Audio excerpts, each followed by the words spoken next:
Hi പ്രിയമുള്ള സുഹൃത്തുക്കളെ, ബംഗ്ലാദേശിൽ നടക്കുന്ന യഥാർത്ഥ ചിത്രങ്ങളൊന്നും ശരിക്കു പറഞ്ഞാൽ കേരളത്തിലെ മാധ്യമങ്ങൾ റിപ്പോർട്ട് ചെയ്യുന്നില്ല. കാരണം കേരളത്തിലെ മാധ്യമങ്ങൾക്ക് അവരുടേതായിട്ടുള്ള മത താല്പര്യവും രാഷ്ട്രീയ താല്പര്യവുമുണ്ട്. അവരേതു വാർത്തകൾ ലോകത്തിന്റെ ഏതു കോണിൽ നിന്ന് റിപ്പോർട്ട് ചെയ്താലും ശരി, അവരുടെ മതം, അവരുടെ മതവിരോധം അതിനകത്ത് അവർ വിളിച്ചു പറയുന്നുണ്ടാകും. ബംഗ്ലാദേശിൽ പീഡിപ്പിക്കപ്പെടുന്നത് കാഫിറുകളാണ്. ആ കാഫിറുകളെ സംബന്ധിക്കുന്ന വാർത്തകൾ റിപ്പോർട്ട് ചെയ്താൽ പ്രതിസ്ഥാനത്ത് ആര് വരും? ജമാഅത്തെ ഇസ്ലാമി വരും. അതുകൊണ്ട് ജമാഅത്തെ ഇസ്ലാമി കാക്കമാരെ പ്രകോപിപ്പിച്ചിട്ട് നമുക്കിവിടെ നിലനിൽക്കാൻ പറ്റുമോ? ഇല്ല. നമ്മുടെ മാധ്യമ സ്ഥാപനം മര്യാദയ്ക്ക് കൊണ്ടുപോകണമെങ്കിൽ അവരെ പ്രകോപിപ്പിച്ചിട്ട് വലിയ പ്രയാസമായിരിക്കില്ലേ? അതുകൊണ്ട് തൽക്കാലം അവരതൊക്കെ അങ്ങ് നിർത്തിവെച്ചു.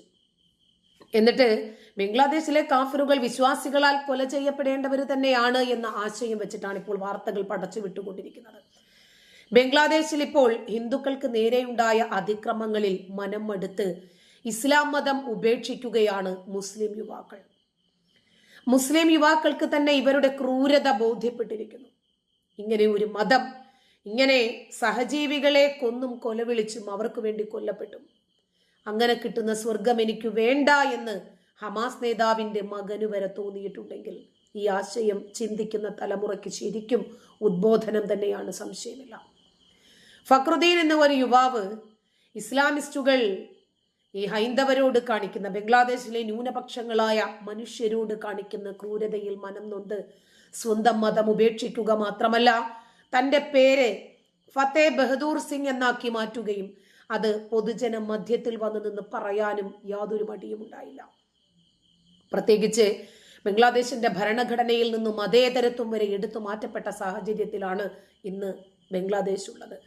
ബംഗ്ലാദേശ് മതരാഷ്ട്രമായി തുടർന്നു കൊണ്ടുപോകണം എന്ന പാകിസ്ഥാന്റെ താല്പര്യപ്രകാരമാണ് ഇന്ന് ബംഗ്ലാദേശ് ചലിച്ചുകൊണ്ടിരിക്കുന്നത്. ബംഗ്ലാദേശിലെ ഹിന്ദു മതത്തെ അടിച്ചമർത്തുന്നതിലും അവർക്കെതിരായി വർദ്ധിച്ചു വരുന്ന അക്രമ സംഭവങ്ങളിൽ നിന്നും പ്രചോദനം ഉൾക്കൊണ്ടതാണ് മതം മാറ്റം എന്ന് അദ്ദേഹം പറയുന്നു. കാരണം ഇവര് ന്യൂനപക്ഷങ്ങളായതുകൊണ്ട് തന്നെ ഇവർക്കിവിടെ എതിർത്ത് നിൽക്കാൻ ഒരുപാട് പ്രതിസന്ധികളുണ്ട്. അവരെ എങ്ങാനും എതിർത്താൽ അനുഭവിക്കേണ്ടി വരുന്ന പ്രത്യാഘാതങ്ങൾ അതിലും വലുതാണ്. ഈ അക്രമ സംഭവങ്ങളിൽ ഈ പാവങ്ങൾ നിസ്സഹായരായി നിൽക്കുന്നതും ഗതികെട്ട് ഇസ്ലാം സ്വീകരിക്കുന്നതും ഒക്കെ കണ്ടിരിക്കുന്നു. അത് കണ്ടിട്ടാണ് ഈ ഇസ്ലാം തന്നെ ഉപേക്ഷിക്കാൻ ഒരു മുസ്ലിം യുവാവ് തീരുമാനിക്കുന്നത്. ബംഗ്ലാദേശില് ഹിന്ദുമത വിശ്വാസികൾക്കെതിരായ അതിക്രമങ്ങളും പീഡനങ്ങളും കണ്ട ഫക്രുദ്ദീൻ പറയുന്നു, ഞാൻ മടുത്തിരിക്കുന്നു. തന്റെ വിശ്വാസത്തെക്കുറിച്ച് ഏറെ ആലോചിച്ചു. ഇങ്ങനെയൊക്കെ ചെയ്താൽ പ്രസാദിക്കുന്ന പടച്ചോനോ? ഈ പടച്ചോനെയാണോ ഞാൻ ഇത്രയും നാളും കാരുണ്യവാനാണെന്നും കരുണാവാരിധിയാണെന്നും വാഴ്ത്തി പറഞ്ഞുകൊണ്ടിരുന്നത്? ഇല്ല. ഈ പടച്ചവനിൽ മനുഷ്യത്വം ഒരു ഒരു ഒരു തരിമ്പ് പോലും ഇല്ല എന്ന് ഫക്രുദ്ദീൻ ചിന്തിച്ചു മനസ്സിലാക്കിയിരിക്കുന്നു. സനാതന ധർമ്മം സ്വീകരിക്കാൻ അങ്ങനെയാണ് തീരുമാനിക്കുന്നത്. ഞാൻ ശരിയായ വഴിയിലായിരുന്നില്ല. ഞാൻ ആരാധിക്കുകയും വിശ്വസിക്കുകയും സ്നേഹിക്കുകയും ചെയ്യുന്ന പടച്ചോൻ ഒരിക്കലും ഇങ്ങനെ തൻ്റെ സൃഷ്ടികളെ കൊണ്ട് തന്നെ മറ്റൊരു വിഭാഗം സൃഷ്ടികളെ മതത്തിന്റെ പേരിൽ അധിക്ഷേപിക്കാനും അതിന്റെ പേരിൽ അവരെ കൊലപ്പെടുത്താനും പറയാൻ സാധിക്കില്ല. ആ രൂപത്തിൽ കൽപ്പിക്കുന്ന പടച്ചോനെ എനിക്ക് വേണ്ട എന്ന് ഫക്രുദ്ദീൻ പബ്ലിക്കായിട്ട് തന്നെ ബംഗ്ലാദേശിനോട് വിളിച്ചു പറയുകയാണ്. സനാതന ധർമ്മത്തിന്റെ സത്യവും അതുപോലെ അതിന്റെ സ്നേഹവുമാണ് തന്നെ ആകർഷിച്ചത് എന്നും മനുഷ്യനെ സമഭാവനയോടുകൂടി കാണാൻ സാധിക്കുന്ന ഒരു ധർമ്മമാണ് ഞാൻ സ്വീകരിക്കേണ്ടത് എന്ന് ഞാൻ തീരുമാനിച്ചിരിക്കുന്നെന്നുമാണ് ഫക്രുദ്ദീൻ പറഞ്ഞത്. ബംഗ്ലാദേശിൽ ഹിന്ദുക്കൾക്ക് നേരെ നടക്കുന്ന അതിക്രമങ്ങളെ കുറിച്ച് കേട്ടപ്പോൾ എനിക്ക് വല്ലാത്ത വേദന തോന്നിയെന്നും അത് നേരിട്ട് കണ്ടപ്പോൾ എനിക്ക് എൻ്റെ മതത്തോട് തന്നെ ഇതുവരെ ഞാൻ ശീലിച്ചു പാലിച്ച് ഫോളോ ചെയ്തു പോന്ന എൻ്റെ വിശ്വാസത്തോട് തന്നെ എനിക്ക് അമർഷം തോന്നിയെന്നും ആ വെറുപ്പാണ് ആ മതം ഉപേക്ഷിക്കാൻ എന്നെ പ്രേരിപ്പിച്ചതെന്നും അദ്ദേഹം പറയുന്നു. അങ്ങനെയാണ് ഞാൻ ഹിന്ദു മതം സ്വീകരിക്കാൻ തീരുമാനിച്ചത് എന്ന് ഫക്രുദ്ദീൻ രാഷ്ട്രീയ ഹിന്ദു ഷെയർ സംഘടനയുടെ പ്രസിഡന്റ് വികാസ് ഹിന്ദുവുമായി കൂടിക്കാഴ്ച നടത്തിയ ശേഷം മതം മാറുകയും അത് ഡിക്ലെയർ ചെയ്ത് ജനങ്ങളെ അറിയിക്കുകയും ചെയ്തിരിക്കുകയാണ് ഫക്രുദ്ദീൻ. ബംഗ്ലാദേശിലെ ഈ കലുഷിതമായ സാഹചര്യത്തിൽ അവിടെ നിൽക്കാൻ സാധിക്കാതെ കൂടുവിട്ട് കൂടുമാറ്റത്തിന് വേണ്ടി പാഞ്ഞോടുകയാണ് മനുഷ്യർ. രേഖകളില്ലാതെ കുടിയേറിയ ബംഗ്ലാദേശികളെ കണ്ടെത്താൻ ഡൽഹി പോലീസിന്റെ കർശനമായ നടപടികൾ ദാ വരുന്നു. വീടുകൾ തോറും കയറി ഇറങ്ങിയാണ് ഇപ്പോൾ ഡൽഹി പോലീസ് പരിശോധന നടത്തുന്നത്.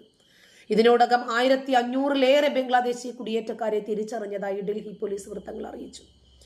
ശനിയാഴ്ച വൈകിട്ട് 6 മണിക്ക് ഔട്ടർ ഡൽഹി പ്രദേശത്ത് ആരംഭിച്ച 12 മണിക്കൂർ പരിശോധനയിൽ 175 പേരെയാണ് ഡൽഹി പോലീസ് കണ്ടെത്തിയത്. മതിയായ രേഖകളില്ലാതെ താമസിക്കുന്നവരെ തിരിച്ചറിയാനും കസ്റ്റഡിയിലെടുക്കാനുമാണ് പരിശോധന.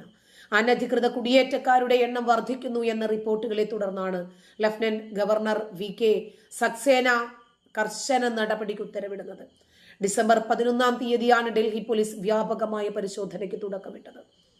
വീടുതോറും പരിശോധന നടത്തുന്നതിനും രഹസ്യാന്വേഷണത്തിനുമായി പ്രാദേശിക പോലീസ് സ്റ്റേഷനുകൾ, വിവിധ സെല്ലുകൾ, പ്രത്യേക യൂണിറ്റുകൾ എന്നിവയിൽ നിന്നുള്ള ഉദ്യോഗസ്ഥർ ഉൾപ്പെടെയുള്ള പ്രത്യേക സംഘങ്ങളെയും വിന്യസിപ്പിച്ചിട്ടുണ്ട്.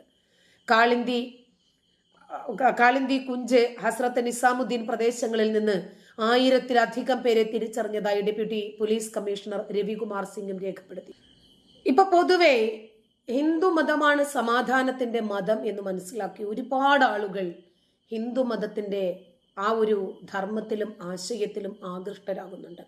പ്രത്യേകിച്ച് ഇസ്ലാം മത വിഭാഗങ്ങളിൽ നിന്നാണ് ഏറ്റവും കൂടുതൽ ആളുകൾ ഹൈന്ദവ ധർമ്മത്തിലേക്ക് പോകുന്നത്. ഒരു പക്ഷേ അതിന് ചില കാരണങ്ങളാണ് നിരീക്ഷകർ രേഖപ്പെടുത്തുന്നത്.